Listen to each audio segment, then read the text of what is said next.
মাত্র ১৮ বলে দরকার ১০ রান। হাতে তখনও মোস্তাফিজুর রহমান আর শরীফুলের মতো ডেথ ওভার স্পেশালিস্টদের ওভার বাকি। গ্যালারিতে তখন পিনপতন নীরবতা। ঠিক তখনই বল তুলে দেওয়া হলো পার্ট টাইমার সাইফ হাসানের হাতে। হ্যাঁ, ঠিক শুনছেন, এখানেই হয়তো চোখের পলকে লেখা হয়ে গেল পুরো ম্যাচের ভাগ্য। বোর্ডে সম্বল মাত্র ১৩১ রান। এই সামান্য পুঁজি নিয়েও বোলাররা যে লড়াইটা করল সেটাই তো অনেক কিছু।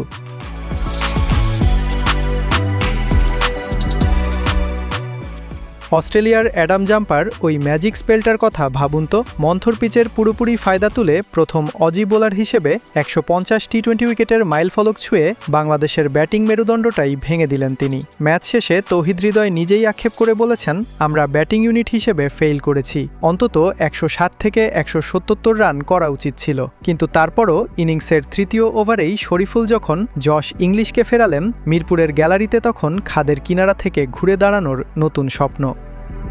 কিন্তু সেই স্বপ্নকে মাটিতে নামিয়ে আনলেন কুপার কনলি। ক্রিজে নেমেই একই ওভারে জোড়া বাউন্ডারি আর বিশাল এক ছক্কা। মাত্র ২৭ বলে ৪৭ রানের এক টর্নেডো ইনিংস খেলে টিম ডেভিডকে নিয়ে গড়লেন ৪০ রানের পার্টনারশিপ। তবে আসল রোলার কোস্টার তো তখনও বাকি। ডেবিউট্যান্ট স্যাকলাইনে এসে যখন স্লোয়ারে কনলিকে ফেরালেন, গ্যালারির গর্জন তখন কান ফাটানোর মতো। এরপর মাহেদী হাসানের দুর্দান্ত ক্যামব্যাক, ছক্কা হজম করেও পরের বলেই লং অনে টিম ডেভিডকে তালুবন্দি করলেন। এরপর রিশাদ হোসেনের ওই ১৬তম ওভার প্যাডেল সুইপ করতে গিয়ে নিখিল চৌধুরী পরাস্ত। উইকেটরক্ষক পারভেজ হোসেন ইমনের গ্লাভস থেকে বল ফসকে গেল, আর পর মুহূর্তেই অবিশ্বাস্য ডাইভে বলটা লুফে নিলেন তিনি। স্নায়ুচাপের চূড়ান্ত পরীক্ষা। ম্যাচ তখন 50-50, কিন্তু ওই যে ক্যাপ্টেন্সির সেই অদ্ভুত সিদ্ধান্ত। মোস্তাফিজ বা শরীফুলকে বসিয়ে রেখে বল পেলেন সাইফ।